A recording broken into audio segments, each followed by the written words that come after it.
Hola, ¿cómo están? Mi nombre es Jeffrey Danis Akichi González, de la sección 11 del curso de Estrategias de Comunicación Lingüística. Capítulo 27 de Don Quijote de la Mancha.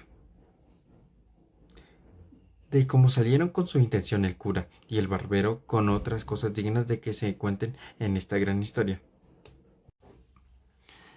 No les pareció mal al barbero la invención del cura, sino también que luego la pusieron por obra. Pidiéronle a la ventera una saya y unas tocas, dejándole en prendas una sonata nueva del cura. El barbero hizo una gran barba de una cola rucia o roja de buey, donde el ventero tenía colgado el peine, preguntándoles la ventera para qué le pedían aquellas cosas. El cura le contó en breves razones la locura de Don Quijote y cómo convenía aquel disfraz para sacarle de la montaña. Dándole a razón, sazón estaba. Cayeron luego el ventero y la ventera en que el loco era su huésped, el del bálsamo y el amo del manteado escudero, y contaron al cura todo lo que con él les había pasado, sin callar lo que tanto callaba Sancho. En resolución, la ventera visitó al cura de modo que no había más que ver. Púsole una saya de paño llena de fajas de terciopelo negro de un palmo en ancho, todas acuchilladas, y unos corpiños de terciopelo verde guarnecidos con unos ribetes de raso blanco, que se debieron de hacer ellos y la saya en tiempos del rey Wamba. No consintió el cura que le tocasen, sino púsose en la cabeza un birretillo de lienzo colchado que llevaba para dormir de noche, y ciñóse por la frente una liga de tafetán negro, y con otra liga hizo un antifaz con que se cubrió muy bien las barbas y el rostro. Encanta, encasquetádose su sombrero, que era tan grande que le podía servir de quitasol, y cubriéndose su herre, su herreruelo, subió en su mula a mujeriegas, y el barbero en la suya, con su barba que le llegaba a la cintura, entre roja y blanca, como aquella que, como que se ha dicho, era hecha de la cola de un buen barroso. Despidiéronse de todos y de la buena Mary Torners, que prometió de rezar un rosario aunque pecadora, porque Dios les dice buen suceso en tan arduo y tan cristiano negocio como era el que había emprendido. Mas apenas hubo saliendo de la venta, cuando le vino al cura un pensamiento, que hacía mal en haberse puesto de aquella manera, porque ser cosa indecente de un sacerdote se pusiera así, aunque le fuese mucho de ello, y diciéndoselo al barbero, y le rogó que trocasen trajes, pues eran más justo que él fuese la doncella menesterosa, y que él haría el escudero, y que así profanaba menos su dignidad, y que si no lo quería hacer, terminaría de no pasar adelante, aunque a Don Quijote se le llevase el diablo. En esto llegó Sancho, y de ver a los dos en aquel traje no pudo tener la risa. En efecto, el barbero vino en todo aquello que el cura quiso, y trocando la invención, el cura le fue informado el modo que había de tener y la palabra que había de decir a Don Quijote, para moverle y fortalecerle a que con él se viniese, y dejándose la querencia del lugar que había escogido para su vana penitencia. El barbero respondió que que sin que se le diese lición, él lo podría bien en un punto. No quiso vestirse por entonces hasta que estuviesen juntos de donde Don Quijote estaba. Así dobló sus vestidos, y el cura acomodó su barba, y y siguieron su camino, guiándolos Sancho Panza, el cual les fue contando lo que les aconteció con el loco que hallaron en la sierra, encubriendo, empero, el hallazgo de la maleta y de cuánto en ella venía, que Manguer, que tonto, era un poco codicioso el mancebo. Otro día llegaron al lugar donde Sancho había dejado puestas las señales de las ramas para acertar el lugar donde había dejado a su señor, y en reconociéndole les dijo como aquella era la entrada y que bien se podían vestir así si era que aquellos hacía al caso para la libertad de su señor, porque ellos le habían dicho que antes de que él ir de aquella suerte y vestirse de aquel modo era toda la importancia para sacar a su amo de aquella mala vida que había escogido, y que le encargaban mucho que no dijese a su amo quién ellos eran, ni que los conocía, y que si le preguntasen, como se lo había de preguntar, si dio la carta de Dulcinea, dijese que sí, y que por no saber leer, le había respondido de palabras diciéndole que le mandaba,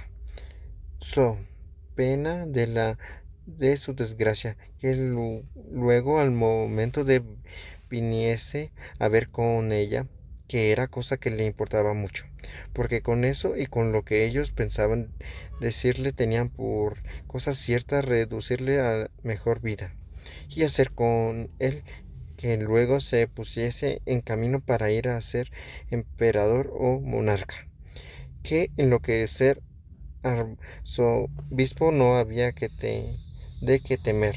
Todo lo escuchó Sancho y lo tomó muy bien en la memoria, y les agradeció mucho la intención que tenían de aconsejar a su señor, fuese emperador o no arzobispo, porque él tenía para sí para hacer mercedes a sus escuderos más podían los emperadores que los arzobispos andantes. También les dijo que sería bien que él fuese delante a buscarle y darle la respuesta de su señora, que ya sería ella bastante a sacarle de aquel lugar, sin que ellos se pusiesen en tanto trabajo.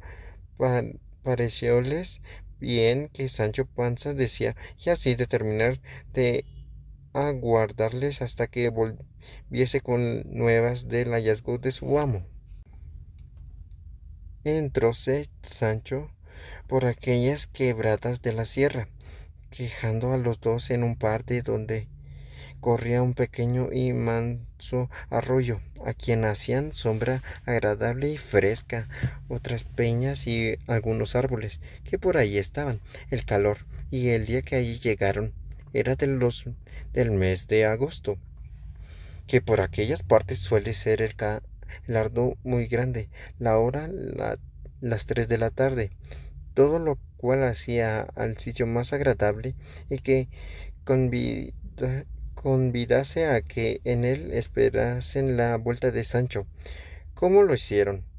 Estando pues los dos ahí sosegados y a la sombra, llegó a sus oídos una voz que, sin acompañar la son de algún otro instrumento, dulce y regaladamente sonaba, de que no pocos se admiraron, por parecerles que aquel no era el lugar donde pudiese haber quien también cantase, porque aunque suele decirse que por las selvas y campos se hallan pastores de voces extremadas, y más son en encarecimientos de poetas de verdades, y más cuando advirtieron que lo que oían cantar eran versos, no de rústicos ganaderos, sino de los discretos cortesanos, y confirmó esta verdad haber sido los versos que oyeron estos. ¿Quién menoscaba mis bienes desdenes? ¿Y quién aumenta mis duelos, celos? ¿Y quién prueba mi paciencia, ausencia? De ese modo, en mi dolencia, ningún remedio se alcanza, y se me matan la esperanza, desdén, celos, ausencia. ¿Quién me causa este dolor? Amor. ¿Y quién mi gloria repugna? Fortuna. ¿Y quién consiente en mi duelo? El cielo. De este modo, yo recelo morir de este mal extraño, pues aunan en mi daño amor, fortuna y cielo. ¿Quién mejorará mi suerte? La muerte. Y el bien de amor, ¿quién le alcanza? Mudanza. Y sus males, ¿quién los cura? Locura. De ese modo no es cordura querer curar la pasión cuando los remedios son muerte, mudanza y locura.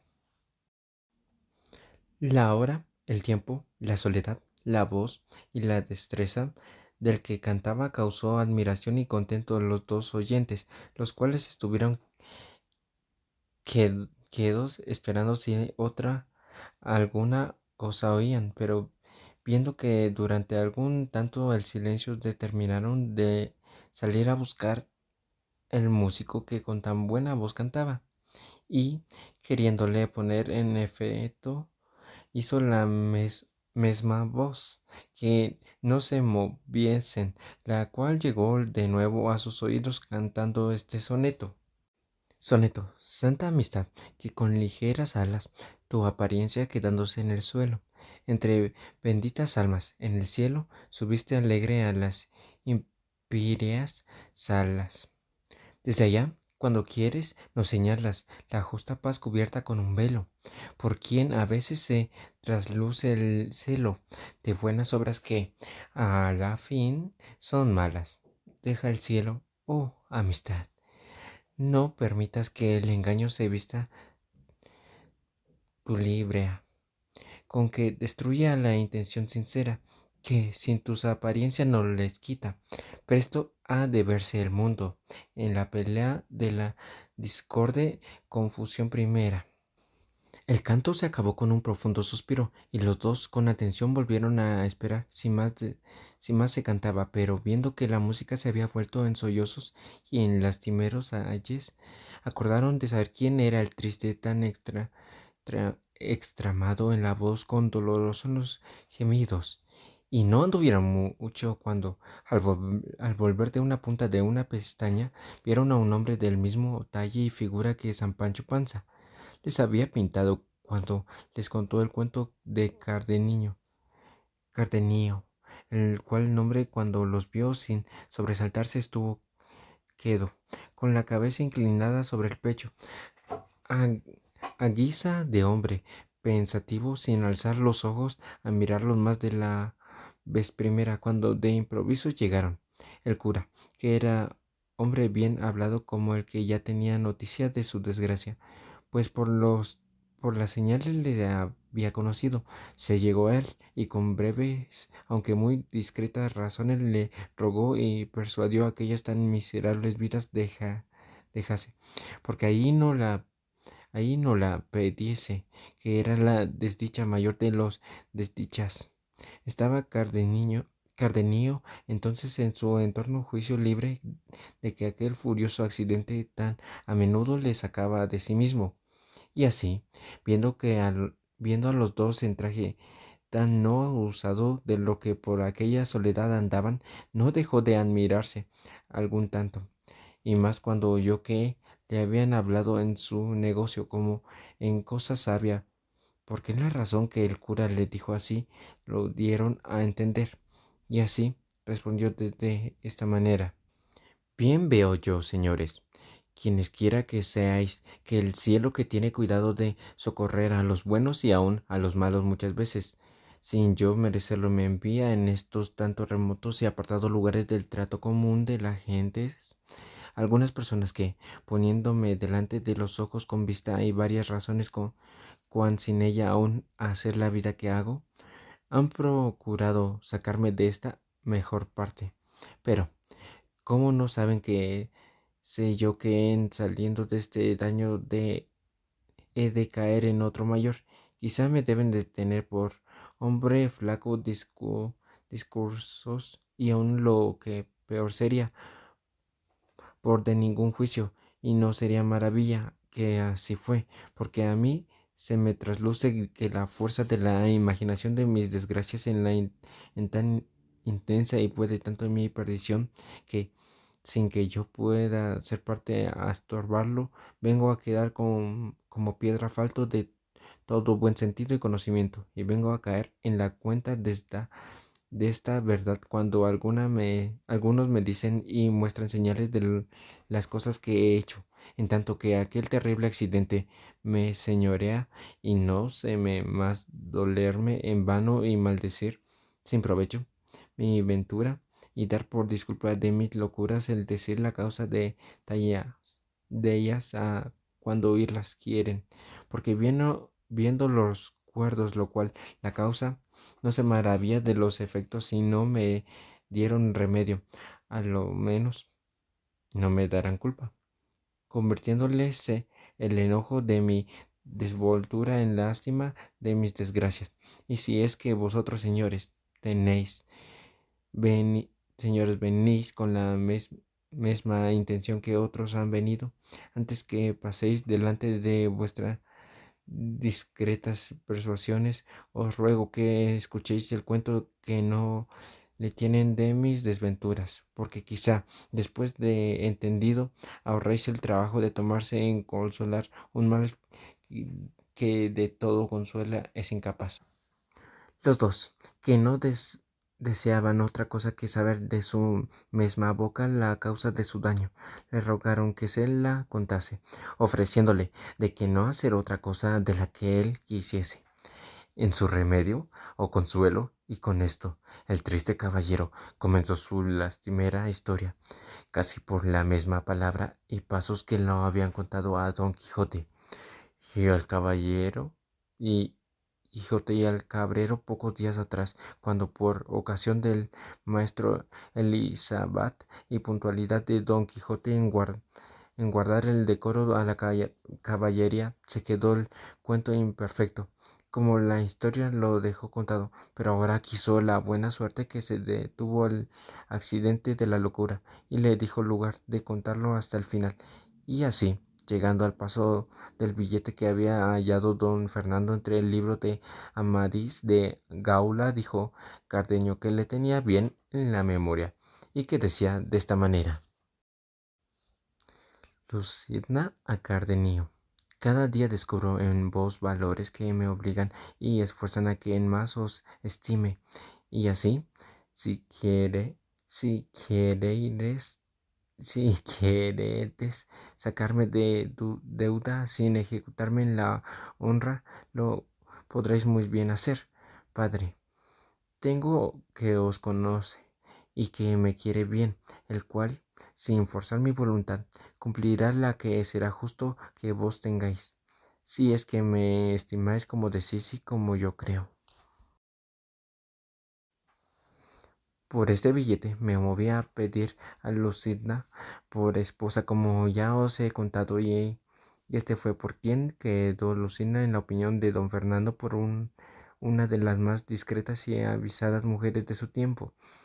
Y este billete fue el que le puso el deseo de destruirme. Antes que el mío se efectuase, dijésele yo a don Fernando en lo que reparaba el padre de Lucinda, que era el que mi padre se la pidiese, lo cual yo no le osaba decir, temerosamente que no vendría en ello, no porque no tuviese bien conocida la calidad, bondad, virtud y hermosura de Lucinda, y que tenía partes bastante para emboblecer cualquier otro linaje de España, sino porque yo entendía de él que deseaba que no me casase tan presto, hasta ver lo que el duque Ricardo hacía conmigo.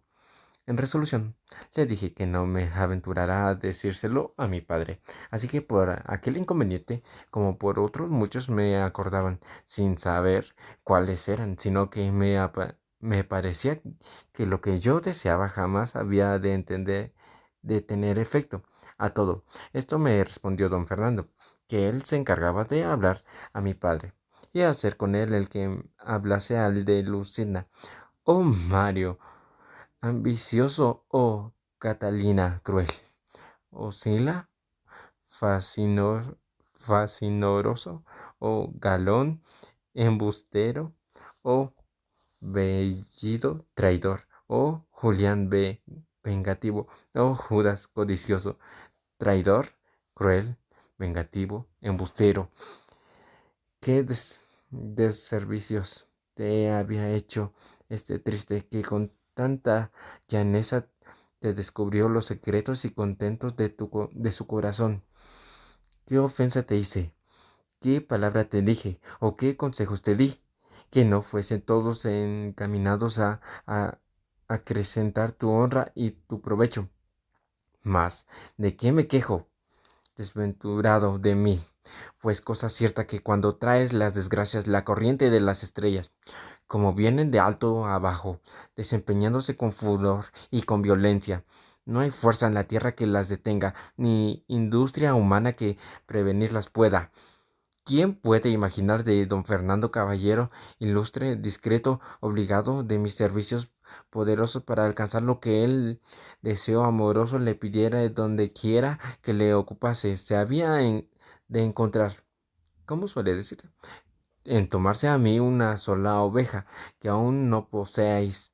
Pero quédense en esta consideración aparte, como inútil y sin provecho, y añudemos el roto hilo de mi desdicha historia. Digo pues que, pareciéndole a don Fernando que mi presencia era inconveniente para poner en ejecución su falso y mal pensamiento determinado de enviarle a su hermano mayor con ocasiones de pedirle unos dineros para pagarle 6 caballos, que la industria, y solo para este efecto que me ausenté para poder mejorar salí con su daño intento.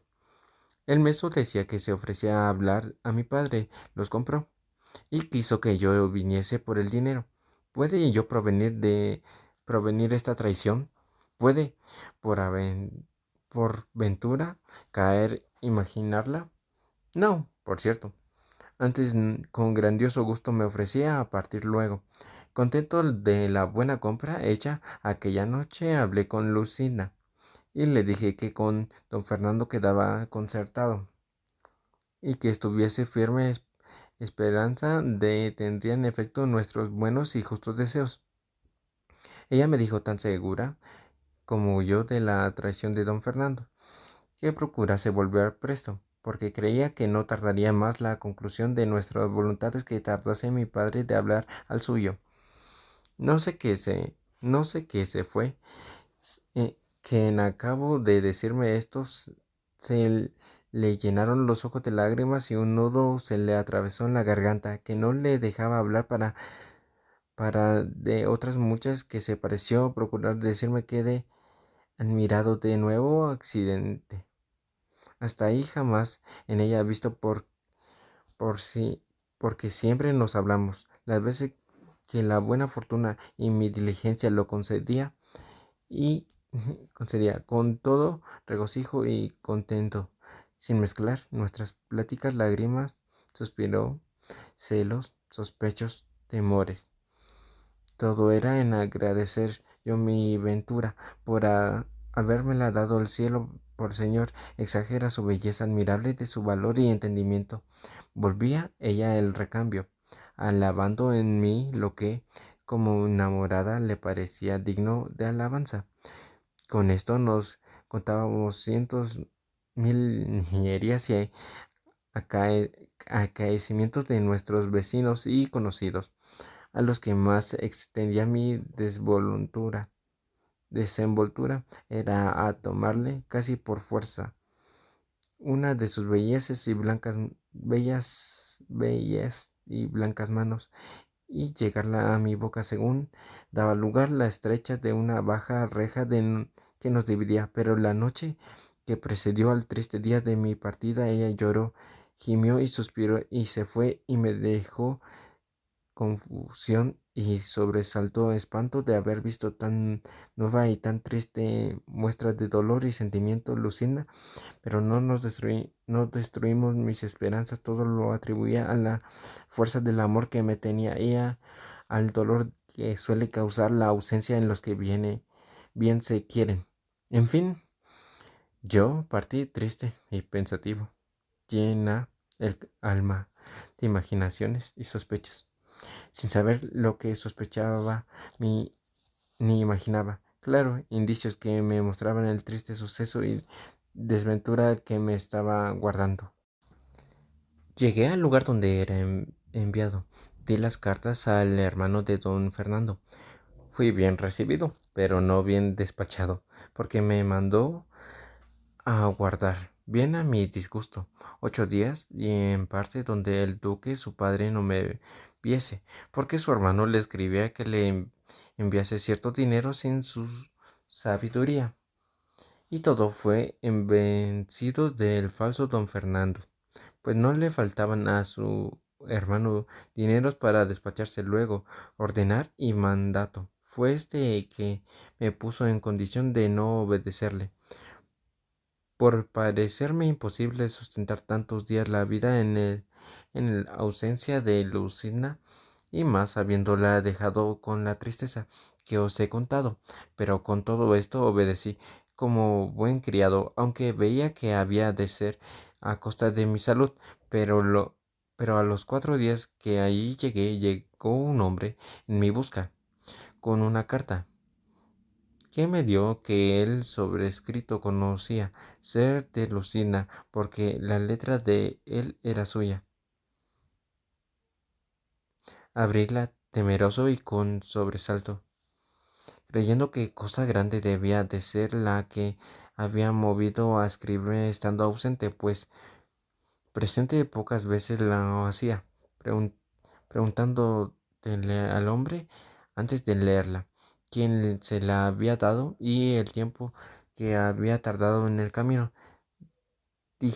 Díjome que acaso pasando por una calle de la ciudad a la hora de mediodía, una señora muy hermosa le llamó desde una ventana, los ojos llenos de lágrimas, y que con mucha priesa le dijo: Hermano, si os sois cristiano, como parecéis, por el amor de Dios, os ruego que encaminéis luego esta carta al lugar y a la persona que dice el sobrescrito, que todo es bien conocido, y que en esto haréis un gran servicio a nuestro Señor. Y para que no os falte comodidad de poderle hacer tomar lo que va en este pañuelo, y diciendo esto, me arrojó por la ventana un pañuelo, donde venían atados 100 reales, y esta sortija de oro que aquí traigo con esta carta que os he dado, y luego, sin aguardar respuesta mía, se quitó de la ventana, aunque primero vio como yo tomé la carta y el pañuelo, y por señales le dije que haría lo que me mandaba. Y así, viéndome tan pagado del trabajo que podía tomar en traérselo, y conociendo por el sobrescrito que erades vos a quien se enviaba, porque yo, Señor, os conozco muy bien, y obligaba asimismo de las lágrimas de aquella hermosa señora, determiné que no a fiarme de otra persona, sino venir yo mismo a dárselo, y en 16 horas que se me dio, ha hecho el camino que habéis, es de 8 leguas. En tanto el agradecido y nuevo correo esto me decía, estaba yo colgado de sus palabras, temblándome las piernas de manera que apenas podía sostenerme. En efecto, abrí la carta y vi que contenía estas razones.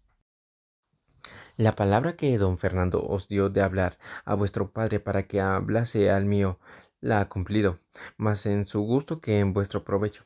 Sabed, señor, que el que me ha pedido por esposa, y mi padre, llevando de la ventaja que él piensa que don Fernando os hace, ha venido en lo que quiere, con tantas veras que de aquí a 2 días se ha de hacer el desposorio, tan secreto y tan a solas que solo han de ser testigos los cielos y alguna gente de causa, cual yo quedo imaginándolo. Y si os cumple, venid verlo, y si os quiero bien o no, el suceso de este negocio os lo dará a entender. A Dios plega esta llegue a vuestras manos antes de que la mía se vea en condición de juntarse con la de quien tan mal sabe guardar la fe que promete.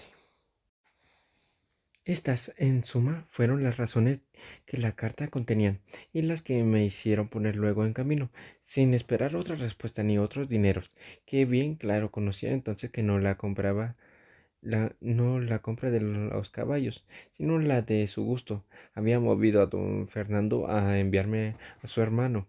El enojo que contra don Fernando concebí, junto con el temor de perder la prenda que con tantos años de servicio y deseo tenía granjeada, me pusieron las alas, pues casi como en vuelo otro día me puse en mi lugar, al punto y hora que convenía para ir a hablar a Lucinda. Entré secreto y dejé una mula en que venía en casa del buen hombre que me había llevado la carta, y quiso la suerte que entonces la tuviera tan buena que hallé a Lucinda puesta a la reja, testigo de nuestros amores. Conociéndome, conociéronme Lucinda luego y conocíla yo más como debía ella conocerme y yo conocerla. Pero quién hay en el mundo que se pueda alabar que me ha penetrado y sabido el confuso pensamiento y condición mudable de una mujer? Ninguno.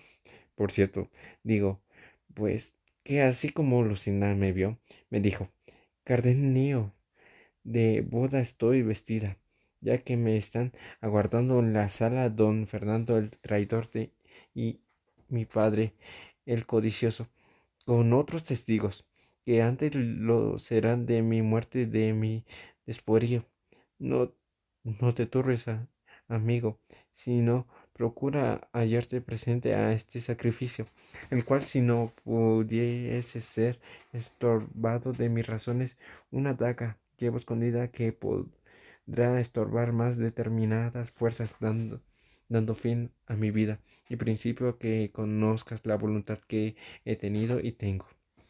Yo les respondí turbado y apriesa, temeroso no me faltase lugar para responderle: hagan, señoras, señora, tus obras verdaderas, tus palabras, que si tú llevas daga para acreditarte, aquí llevo yo espada para defenderte con ella, o para matarme si la suerte nos fuere contraria.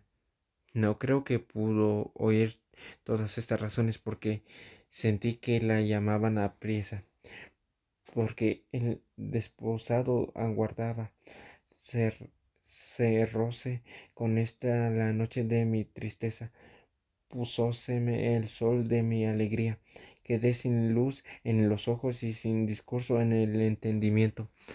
No acertaba a entrar en su casa, ni podía mover a parte alguna, pero considerando cuánto importaba mi presencia para lo que suceder pudiere en aquel caso, me animé lo más que pude y entré en su casa, y como ya sabía muy bien todas sus entradas y salidas, y más con el alboroto de secreto en ella andaba, nadie me echó de ver, así que sin ser visto tuve lugar de ponerme en el hueco que hacía una ventana de la misma sala, que con las puntas y remate de dos tapices se cubría, porque entre las cuales podía yo ver, sin ser visto, todo cuanto en la sala se hacía.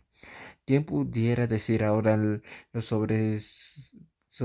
sobresaltos que me dio el corazón mientras ahí estuve, los pensamientos que me ocurrían, las consideraciones que hice, que fueron tantas y tales, que ni se pueden decir, ni aun es bien que se digan? Basta que sepáis que el desposado entró en la sala, sin otro adorno que los mismos vestidos adorninarios que solía traía por padrino un a un primo, hermano de Lucinda, y en toda la sala no había persona de fuera, sino los criados de casa. De ahí a un poco salió de una recámara Lucinda, acompañada de su madre y de dos doncellas suyas, también aderezadas y compuestas como su calidad y hermosura merecían, y como quien era la perfección de la gala y brisaria cortesana.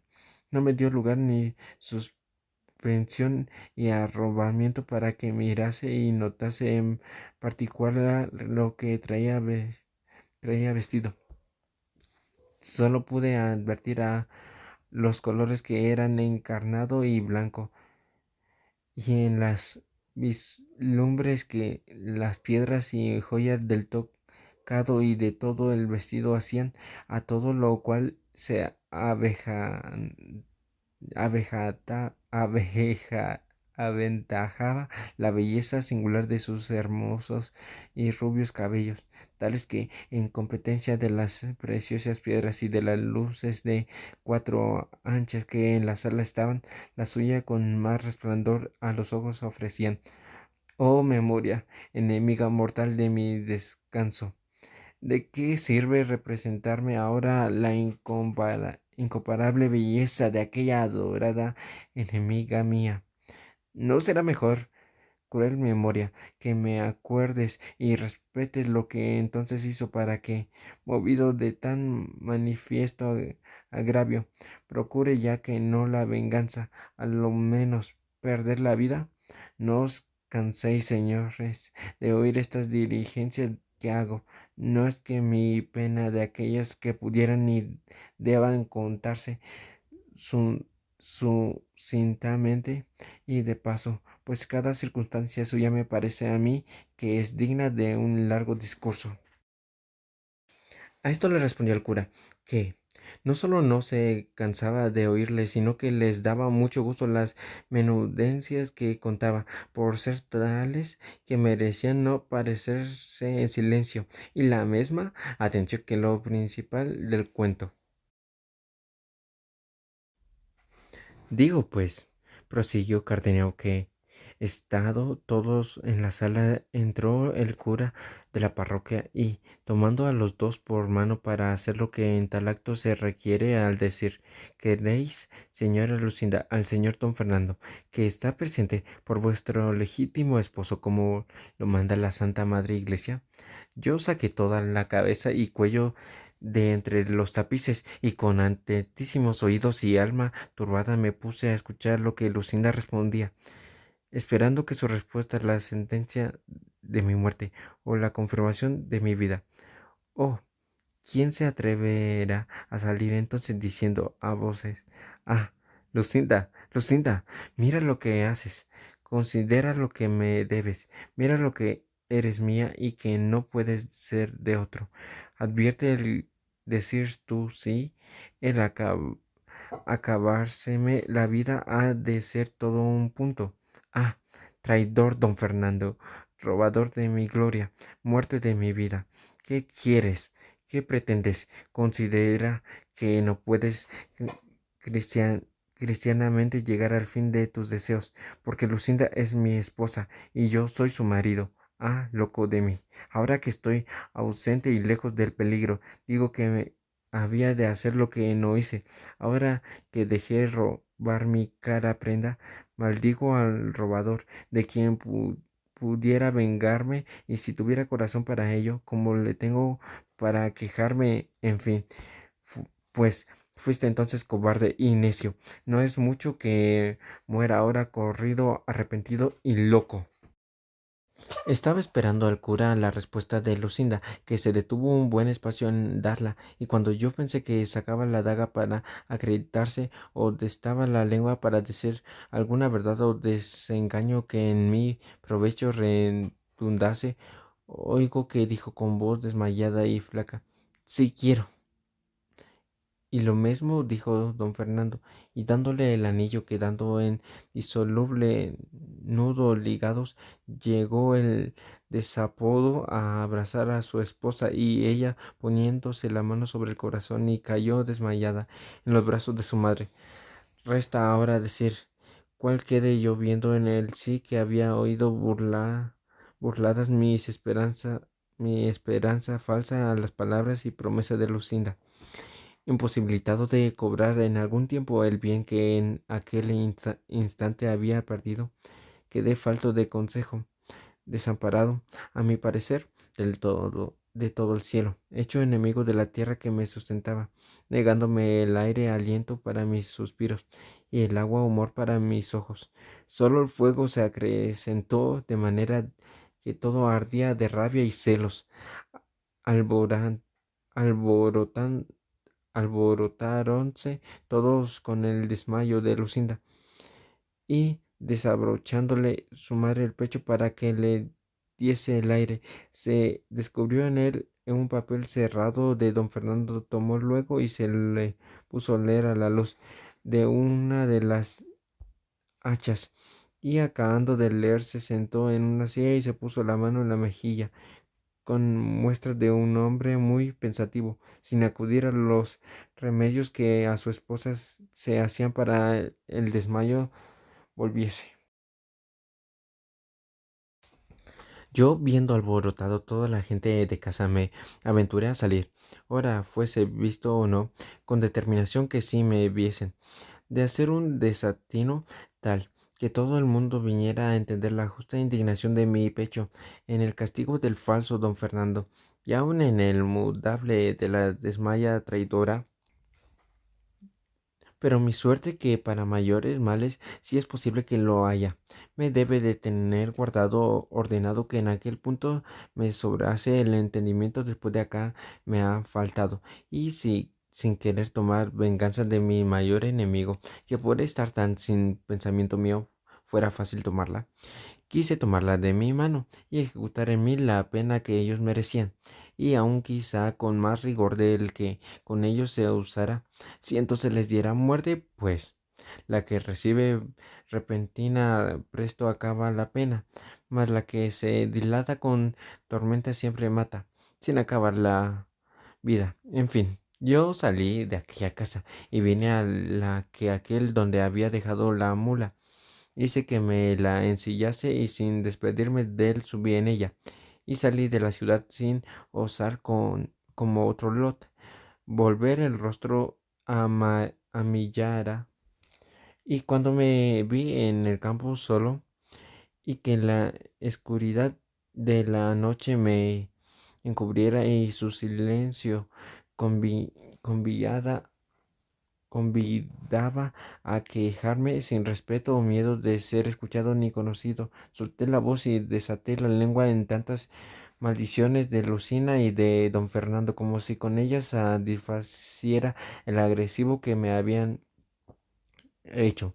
Dile títulos de cruel, de ingrata, de falsa y de desgraciada, pero sobre todo de codiciosa, pues la riqueza de mi enemigo la había cerrado los ojos de la voluntad para quitármela a mí y entregarla a aquel con quien más libertad y franca la fortuna se había mostrado, y en mitad de la fuga de estas maldiciones y vituperios la disculpaba, diciendo que no era mucho que una doncella recogida en casa de sus padres, hecha y acostumbrada siempre a obedecerlos, hubiéndose querido conceder con su gusto, pues le daban por esposo a un caballero tan principal, tan rico y tan gentil hombre, que a no querer recibirle se podía pensar, o que no tenía juicio, o que en otra parte tenía la voluntad, cosa que redundaba tan en perjuicio de su buena opinión y fama. Luego volvió diciendo que,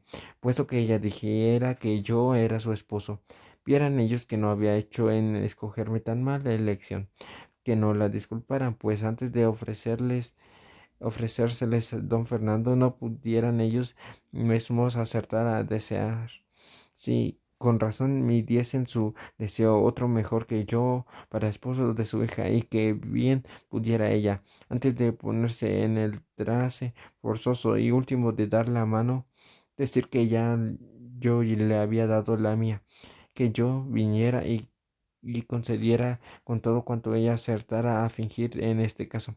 En fin, me resolví en que poco amor, poco juicio, mucha ambición y deseo de grandeza hicieron que se volviese de las palabras con que me había engañado, entretenido y sustentado en mis firmes esperanzas y honestos deseos. Con estas voces, con esta inquietud, caminé lo que quedaba de aquella noche y di al amanecer en una entrada de estas sierras, por las cuales caminé otros 3 días sin senda ni camino alguno, hasta que vine a parar a unos prados que no sé qué, a qué mano de estas montañas caen, y ahí pregunté a unos ganaderos de qué hacía, donde era lo más áspero de estas sierras. Dijéronme que hacía esta parte.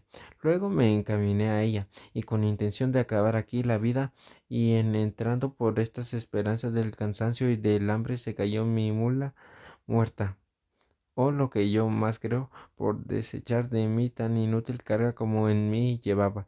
Yo quedé a pie, rendido de la naturaleza, traspasada de hambre, sin tener ni pensar buscar quien me sonriese. De aquella manera estuve no sé qué tiempo, teniendo el suelo, al cabo de cual me levanté sin hambre, y hallé justo a mí a unos cabreros que sin duda debieron de ser los que mi necesidad remediaran, porque ellos me dijeron que la manera que me habían hallado, y cómo estaba diciendo tantos disparates y desatinos, que daba indicios claros de haber perdido el juicio.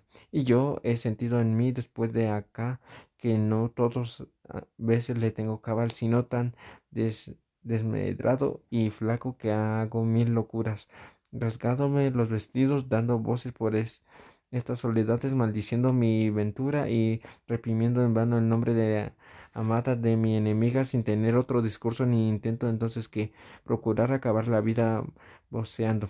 Y cuando en mí vuelvo, me hallo en tan cansado y molido que apenas puedo moverme.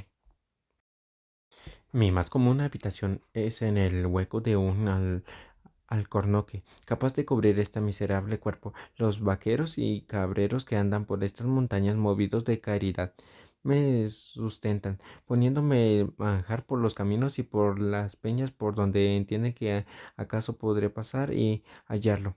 Y así, aunque entonces me falte el juicio y la necesidad natural me da a conocer el mantenimiento, y despierta en mí el deseo de apetecerlo y la voluntad de tomarlo. Otras veces me dicen ellos, cuando me encuentran con juicio, que yo salgo a los caminos y que se lo quito por fuerza, aunque me lo den de grado, a los pastores que vienen con ellos del lugar a las majadas. De esta manera paso mi miserable y extrema vida, hasta que el cielo sea servido de conducirle a su último fin, o de ponerle en mi memoria, para que no acuerde de la hermosura y de la traición de Lucinda, y del agravio de don Fernando, que si esto él hace sin quitarme la vida, yo volveré a mejor discurso mis pensamientos, donde no hay sino rogarle que absolutamente tenga misericordia de mi alma, que yo no siento en mi valor, fuerza, no siento en mí valor ni fuerza para sacar el cuerpo de esta estrecha en por mi gusto he querido ponerle. Esta es, oh señores, la amarga historia de mi desgracia. Decidme si es tal que pueda celebrarse con menos sentimientos que los que en mí habéis visto, y no os canséis de persuadirme ni aconsejarme lo que la razón os dije que puede ser bueno para mi remedio, porque ha de aprovechar conmigo lo que aprovecha la medicina recetada de famoso médico al enfermo que recibí ir no la quiere. No quiero salud ni salud sin Lucinda, y pues ella gusto de ser ajena, sien- siendo o debiendo ser mi gusto, y yo de ser la desventura, pudiendo haber sido de la buena dicha. Ella quiso con su mudanza hacer establece mi perdición. Yo queré con procurar perderme a ser contenta a su voluntad, y seré ejemplo a los porvenir, de quien a mí solo faltó lo que a todos los desdichados sobra, a los cuales suele ser consuelo la imposibilidad de entender, de tenerle. Y en mí es causa de mayor sentimiento y males, porque aún pienso que no han de acabar con la muerte. Aquí dio fin Cardenio a su larga plática y tan desdichada como amorosa historia, y al tiempo de y al tiempo que el cura se prevenía para decirle algunas razones de consuelo, le suspendió una voz que llegó a sus oídos que, en lastimado acento, oyeron que decía lo que se diría en la cuarta parte de esta narración, que en este punto dio fin a la tercera. El sabio y atento historiador Side Jaime Benigle. Comentario personal.